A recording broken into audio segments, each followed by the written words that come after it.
হে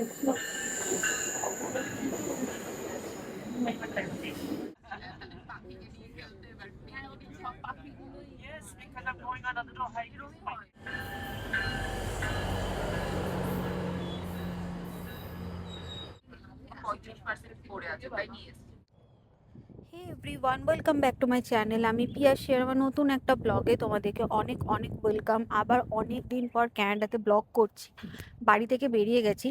একটা ব্লগ তোমাদেরকে দিয়েছিলাম, তোমাদের মনে আছে কি না জানি না, সেটা হচ্ছে ক্যানাডা বাস সার্ভিস কেমন হয়। আজকে দেখাবো হচ্ছে ক্যানাডা ট্রেন সার্ভিস কেমন হয়। তাহলে চলো, কোনো রকম কোনো ডিলে না করে ব্লগটাকে এখন থেকে স্টার্ট করা যাক। আমাদের ক্যাব চলে এসেছে, আমরা ক্যাব বুক করে ফেলেছি।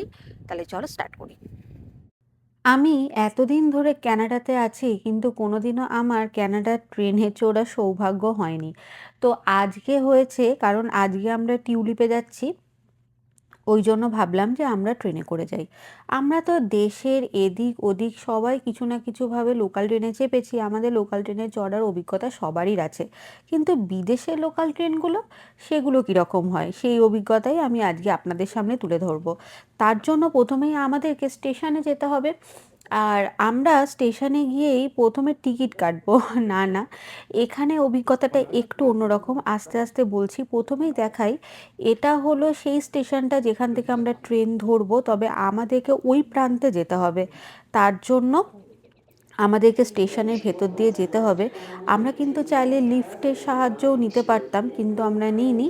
আমরা পায়ে হেঁটেই ওই প্রান্তে যাওয়াটা পছন্দ করেছি।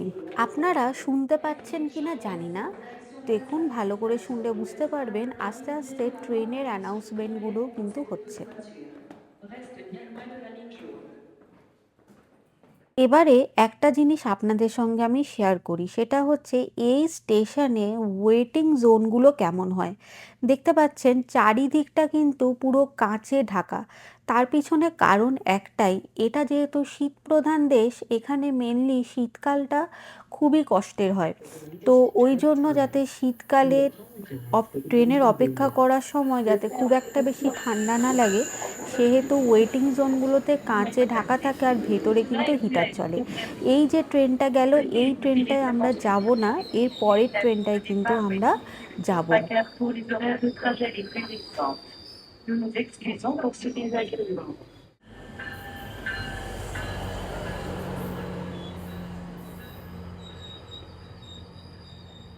এতগুলো ট্রেন দেখার পর আপনারা নিশ্চয়ই আমাদের দেশের লোকাল ট্রেনের সঙ্গে এখানকার একটা পার্থক্য তো ধরেই নিয়েছেন, সেটা হচ্ছে এখানকার ট্রেনগুলো কিন্তু মূলত ডবল ডেকার ট্রেন। একদম, এটা এই পার্থক্যটা সবার আগে আমার চোখে পড়েছিল। এই যে সামনে ট্রেনটা আসছে, এই ট্রেনটাতেই কিন্তু আমরা উঠবো। এই ট্রেনটা করে আমরা নাইগ্রা টিউলিপ দেখতে যাব। তো চলুন আগে ট্রেনে উঠি, তারপর বাকি গল্পটা করছি।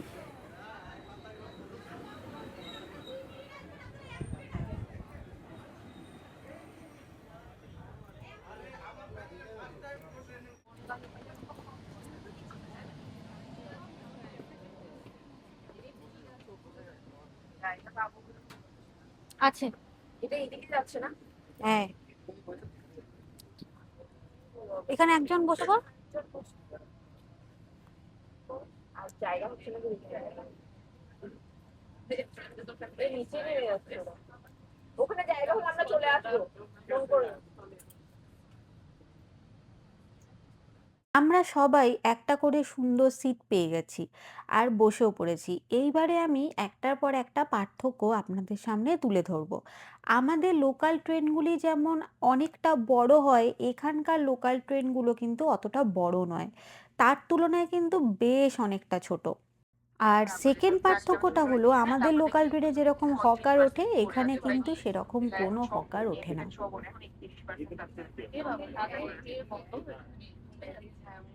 আমাদের মোবাইলেই রয়েছে পাঁচগুলো I know, yeah.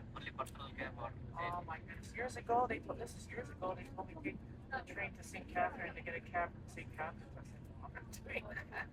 Niagara on the Lake, yeah. So you're gonna go, what's it to the festival? So I think it will be the intent or tomorrow the intent that it will be. Is it a festival? Not festival, they actually feel there are lots of duties there. Like you can pick it up. Train যত এগোচ্ছে তত আরও বেশি পার্থক্য চোখে পড়ছে। যেমন আমাদের লোকাল ট্রেনের সিটগুলোর সাথে কিন্তু এখানকার সিটগুলোর অনেক পার্থক্য আছে। এখানকার সিটগুলো কিন্তু অনেক বেশি কমফোর্ট। আর তাছাড়াও হচ্ছে আমাদের ওখানকার ট্রেনের যে হারে লোক সংখ্যা হয় সেই তুলনায় কিন্তু এখানকার লোক সংখ্যা প্রায় অনেকটাই কম। তো ক্যানাডার ট্রেনগুলো যেগুলো হয় সেগুলো হচ্ছে বেসিক্যালি দোতলা ট্রেন। তো আমরা যেটা আছি সেটা হচ্ছে ওপরের তলায় আছি, দোতলায় আছি। এবার নিচের তলাটা তোমাদেরকে একবার ঘুরিয়ে দেখাবো, এসো।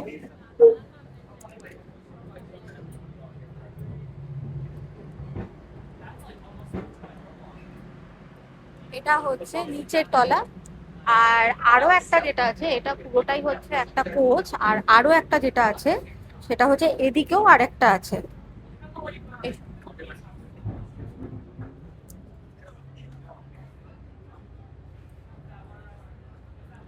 এটা হচ্ছে, এটা আরেকটা, মানে এটা একদমই নিচে। এটা হচ্ছে পুরো কোচ। কোচটা একবার দেখিয়ে দে ঘুরি।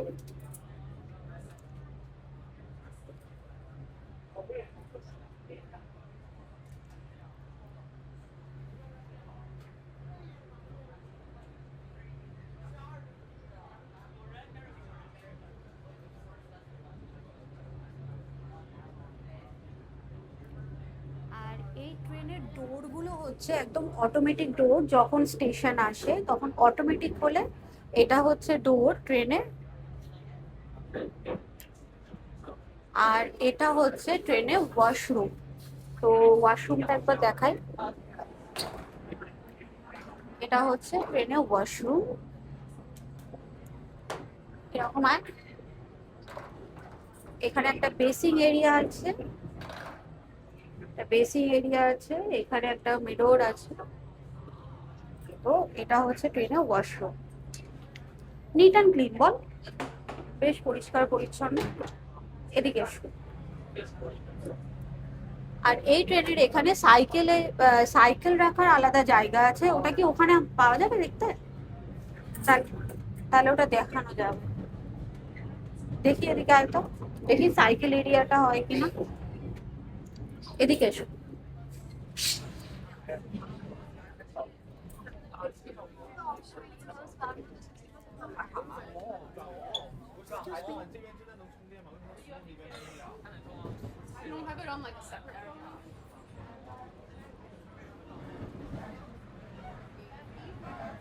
না, আমরা সাইকেল এরিয়াতে মনে হয় নেই।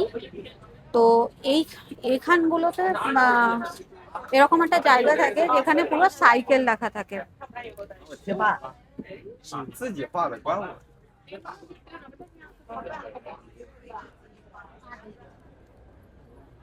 আর এই সাইডে যারা প্রেগনেন্ট বা যাদের মানে এগুলো হচ্ছে একটু স্পেশাল ক্যাটাগরি সিট, এরকম ভাবে ফোল্ড আছে।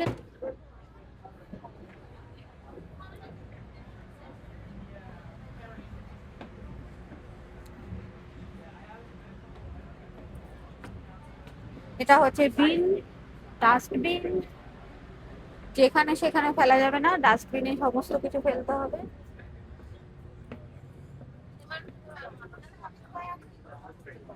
আর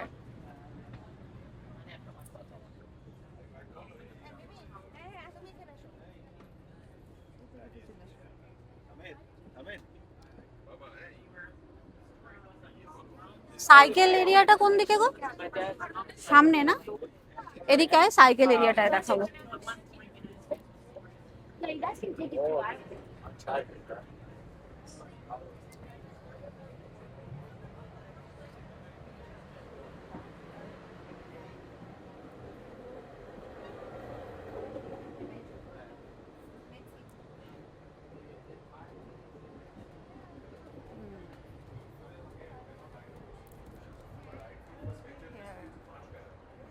এইটা হলো সাইকেল এরিয়া।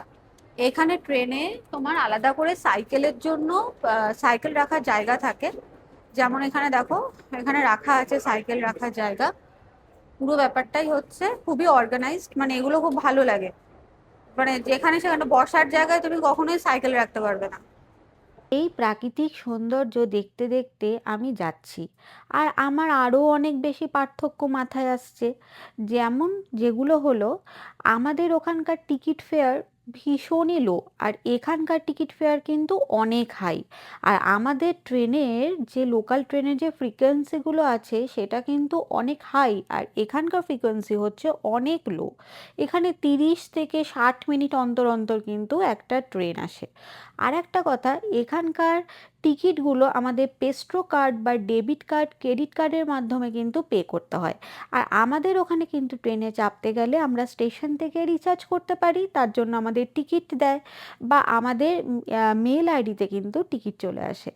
তো এরকম এরকম ধরনের না অনেক পার্থক্য আমার মাথায় আসছে। যেমন আমাদের অনেক কোচ আছে ট্রেনে, এখানে লোকাল ট্রেনগুলোর ভেতরে কিন্তু আবার অত কোচও নেই, কোচ সংখ্যা অনেক কম। আমাদের ওখানকার প্যাসেঞ্জার সংখ্যা অনেক বেশি, এখানে প্যাসেঞ্জার সংখ্যা আবার অনেক কম। আর একটা বড় পার্থক্য সেটা হচ্ছে, আমাদের ওখানকার লোকাল ট্রেনগুলোর মধ্যে কিন্তু সবকটা কিন্তু এসি বা হিটেড নয়। এখানকার লোকাল ট্রেনগুলো কিন্তু সবই এয়ার কন্ডিশনার থাকে বা হিটেড থাকে।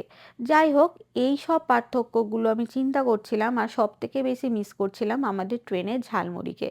আর এই দেখুন, এটা হচ্ছে এখানকার একটা মালগাড়ি, যেটাও কিন্তু স্টেশনের ওপর দাঁড়িয়ে আছে। আরও একটা জিনিস যেটা আমার চোখে পড়েছে সেটা হচ্ছে, আমাদের ট্রেনে উঠলে কিন্তু আমরা টিটি দেখতে পাই, কিন্তু এখানে কিন্তু কোনো রকম আমরা এখানে টিটি দেখতে পাইনি। এরপরে যে জিনিসটা আপনাদেরকে দেখাবো, এই যে মানে মাঠে দেখুন কি সুন্দর ধরনের জিনিসপত্র চাষ হচ্ছে। ওই যে দূরে দেখতে পাচ্ছেন, ওটা কিন্তু আমন্ড চাষ হচ্ছে চারিদিকে। এই গোটা রাস্তাটা যেতে যেতে আমরা একটা জিনিস উপভোগ করেছি, সেটা হচ্ছে গোটা রাস্তা জুড়ে কিন্তু আলমন্ডের প্রচুর প্রচুর চাষ আমরা দেখতে পেয়েছি।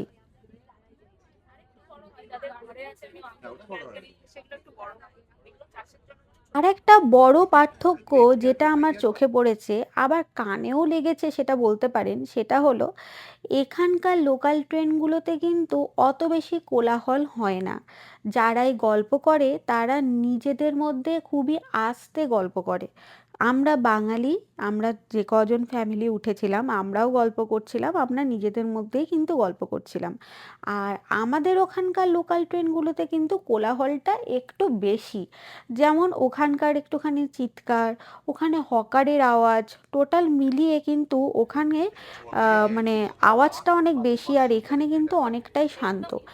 আর এখানকার লোকাল ট্রেনগুলো কিন্তু অনেক বেশি অর্গানাইজড আর অনেক বেশি পরিষ্কার পরিচ্ছন্ন। আপনাদেরকে আমাদের দেশের লোকাল ট্রেনের সঙ্গে এখানকার লোকাল ট্রেনের যে পার্থক্য সেটা বোঝাতে বোঝাতে কিন্তু আমি অনেকটাই দূর চলে এসেছি। আর এবারে হচ্ছে আমার নামার পালা। তবে নামার আগে এই ট্রেনে যাতায়াত করার সময় যতটুকু প্রাকৃতিক সৌন্দর্য উপভোগ করতে পেরেছি সেটা কিন্তু বেশ ভালো ছিল। এবারে চলুন ট্রেন থেকে নামবো। তবে ট্রেন থেকে নামার আগে একটা জিনিস আপনাদেরকে না দেখানো নয়, সেটা হচ্ছে দেখুন, ভালো করে লক্ষ্য করলে বুঝতে পারবেন ওঠার সময় ঠিক যতটা পরিষ্কার পরিচ্ছন্ন ছিল, নামার সময়তেও কিন্তু ততটাই পরিষ্কার পরিচ্ছন্ন। এইভাবেই কিন্তু মেনটেন হয় এখানকার লোকাল ট্রেনগুলো। তাহলে চলুন আজকের মতো এখানেই একটা গল্প এন্ড করছি। এখানকার লোকাল ট্রেন আপনাদেরকে দেখানো হলো, আমার নিজেরও চড়া হলো, আমার সমস্ত অভিজ্ঞতা আপনাদের সঙ্গে শেয়ার করা হলো। এবার নেক্সট আসছি অন্য ব্লগ নিয়ে, যেটা হলো আমাদের কানাডা এক্সপ্লোর করা ব্লগ। তো সেটা নিয়ে আসবো এরপরে খুবই তাড়াতাড়ি। আর এই যে আপনাদেরকে বলছিলাম টিকিট, এইটাই হচ্ছে সেই পেস্ট্রো মেশিনটা। এর মধ্যে দিয়ে কিন্তু আপনাকে রিচার্জ করতে হবে পেস্ট্রো কার্ড, যেটা আমাদের লোকাল ট্রান্সপোর্ট ইউজ করার একটা কার্ড। আর এইটাই হচ্ছে সেই ছোট্ট স্টেশন যেখানে আমরা কিন্তু দাঁড়ালাম, মানে ট্রেনটার লাস্ট ডেস্টিনেশন হচ্ছে এইটা। এখানেই আমরা দাঁড়িয়েছি, এটাই হচ্ছে সেই স্টেশনটা। তাহলে চলুন আজকের মতো এন্ড করলাম আমার ব্লগটা। দেখা হচ্ছে খুবই শিগগিরই আপনাদের সাথে।